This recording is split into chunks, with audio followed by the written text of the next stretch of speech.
Have you ever been vibing with someone, things are going great, and then, bam, out of nowhere you get the ick and just dip out? You tell yourself it's for the best, it's safer, but now you're back to doom scrolling alone at 2 a.m. feeling that same old loneliness. It's a messed up cycle, right? It's like your emotional fire alarm is so sensitive that it goes off not for a real fire, but for a piece of burnt toast.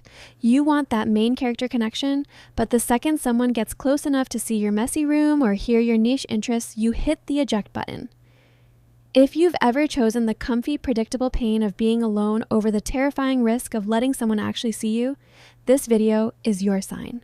We're going to unpack the deep-seated fears that power this self-sabotage and, most importantly, figure out how to finally log off from this toxic cycle. So why do we do this to ourselves? Why do we pick the isolation we claim to hate? Honestly, for a lot of us, loneliness is familiar. It's like a slightly uncomfortable chair you've been sitting in for years. You know exactly how it feels. But vulnerability? That's stepping onto a stage with no script under a giant spotlight. Letting someone in means handing them the power to, emotionally obliterate you. And if you have a massive fear of rejection, that feels like a risk your anxiety just won't sign off on. Here's the plot twist. It's not that you don't want connection. Low-key, you probably have a whole notes app full of romantic scenarios and a deep desire for closeness. The real villain is that core belief that you're somehow defective or not good enough. It's that little hater in your brain whispering, if they really get to know you, they're going to leave you on read permanently. This makes you super sensitive to any sign of criticism until it feels like your heart and your head are in a shouting match. Your heart is asking for a friend, but your head is screaming about all the ways it could go wrong. So you ghost them first to avoid the pain you're sure is coming. Okay, so this whole push-pull thing is basically a defense mechanism. Think of it as your brain's very own security system. But the software hasn't been updated since you were a kid and is super buggy. It's designed to flag any potential heartbreak as a critical threat, but its definitions are way too broad. It's like an antivirus program that quarantines every new person you meet, even the good ones. Psychologists see this pattern pop up in things like avoidant personality disorder, where people have intense social anxiety and feel inadequate, even when they're secretly desperate for connection. And look, we're not diagnosing anyone over YouTube, but it just shows how deep this wiring can go. This fear of intimacy isn't just being a little shy, it's a full-body terror of being seen, like really seen, without the filters. You might find yourself starting drama in a perfectly good relationship, picking fights over nothing, or suddenly getting the ick over your partner's taste in memes just to create distance.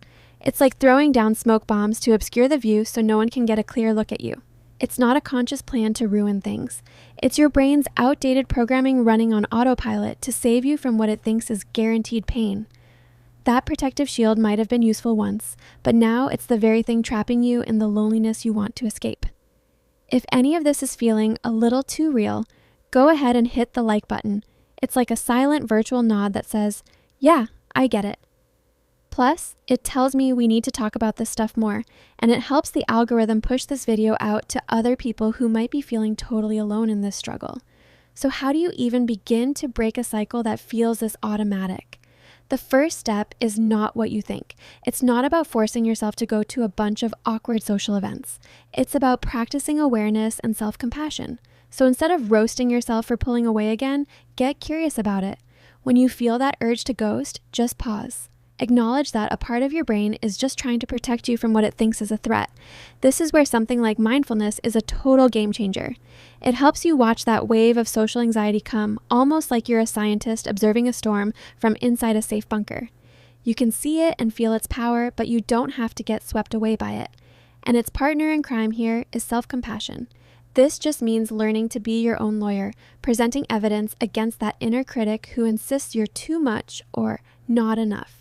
The goal isn't to delete the fear entirely, but to learn how to move forward with it, knowing this whole pattern isn't even your fault. Look, breaking this cycle is a whole journey, not a speed run. It's all about taking small, achievable steps. This is a core idea in super effective therapies like cognitive behavioral therapy, or CBT. CBT basically helps you identify the glitchy thought patterns that make you avoid people and then helps you challenge them, one by one. This idea is called gradual exposure, which is like learning to swim. You don't just cannonball into the deep end. You start by dipping your toes in. Your goal for tomorrow might not be a super deep, vulnerable conversation. It might just be making small talk with the cashier. Each small success is like a flotation device, building your confidence until you can handle deeper waters. Learning to just say what you feel and need can also be a massive power-up. For a lot of people, finding a good therapist, either in person or online, creates a safe space to really unpack all this fear with a pro. Choosing loneliness when you hate it is a brutal cycle, but it is 100% a cycle you can break. It starts with understanding this isn't a character flaw, it's a coping mechanism that's like an old overprotective coat. It might have kept you warm once, but now it's just heavy and restricting you from moving forward. By being kinder to yourself, starting to rewrite that negative story you play on a loop, and taking small, brave steps, you can teach yourself that a new reality is possible. The journey isn't about becoming completely fearless. It's about learning that you are worthy of connection, even when it feels terrifying. You deserve to be seen, not just the shiny, curated parts, but all of you, the good, the bad, and the cringe. If this was helpful, consider subscribing for more videos on healing and building better connections. And for real, be patient with yourself. This stuff takes time, but you can absolutely change your story.